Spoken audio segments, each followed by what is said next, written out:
Hi, I'm Jonathan, this is Brain Stuff, and I've got some bad news for you. Money is imaginary. Now, I don't mean that this printed piece of paper is make-believe. I can feel its texture and the ink even smudges off on my fingers. But when you compare it to this other piece of paper, what's really the difference? Well, one is a recognized currency and the other isn't.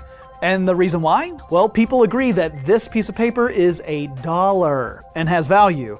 That's where money's worth comes from. We all pretend it's a currency. This is one reason why the digital currency Bitcoin appeals to some people. See, it's not tied to any political system or government, so it's not vulnerable to any of their failings, like the economic collapse in 2008. All it needs is for people to believe in it. But lately, well, some people are having a crisis of faith. That's why today on Brain Stuff we're going to quickly establish some facts about Bitcoin to better inform your beliefs about it. Now basically, it's virtual money you can use to buy and sell things online, and it mimics real-world limited resources like gold, for instance. It's also a cryptocurrency, meaning that it's encrypted in a way that prevents it from being copied. See, every Bitcoin transaction is recorded using a blockchain. Now that information acts like a ledger that is encoded onto the Bitcoin itself. This prevents people from spending the same Bitcoin more than once, since everyone else on the currency's peer-to-peer network knows that it just was spent. It's essentially just a number associated with an internet address.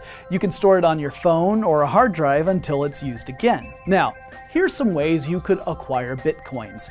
Accept them as payment for goods and services, exchange them for a more traditional form of currency, or you can mine them. That's right, like gold, Bitcoins are mined. Not by old-timey grizzled prospectors, but by powerful computers. And like gold, the more people mine Bitcoins, the less there are to be found. So they become harder to find. So instead of physically mining with a pickaxe, you can attempt to solve math problems with a computer. Imagine the problem is something like x plus y equals 15. Now, if you can figure out what x and y are, congratulations, you get a Bitcoin. With little competition, the problems are easier to solve. But when more people join the search, you've got a race and the problems get way more difficult. But as Bitcoin miners dwindle, the math problems will get easier again to ensure the flow is steady, their value is boosted, and they remain inflation-proof. Not all have been mined yet, and we expect they won't be until around 2140. So, let's say you heard all this and thought, you know, I want to grow up to be a professional Bitcoin miner and trader. Well, there are a few risks you should probably know about first.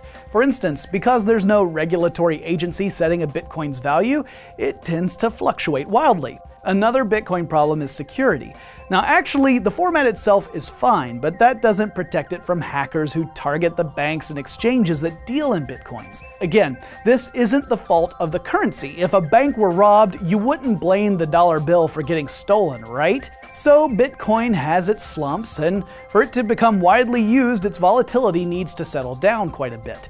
It's currently a high-risk currency that's totally unpredictable. And we didn't even get into the mysterious identity of Bitcoin's founder, Satoshi Nakamoto. Now personally, I think the biggest drawback to Bitcoin is that you just can't make it rain.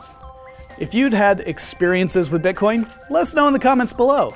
And let us know if there are any topics you'd like us to cover. I actually have another pile of them right over there. Really, I mean, it's just off screen, so the best part about this is I don't even have to pick it up. We have interns to do that. See you guys later.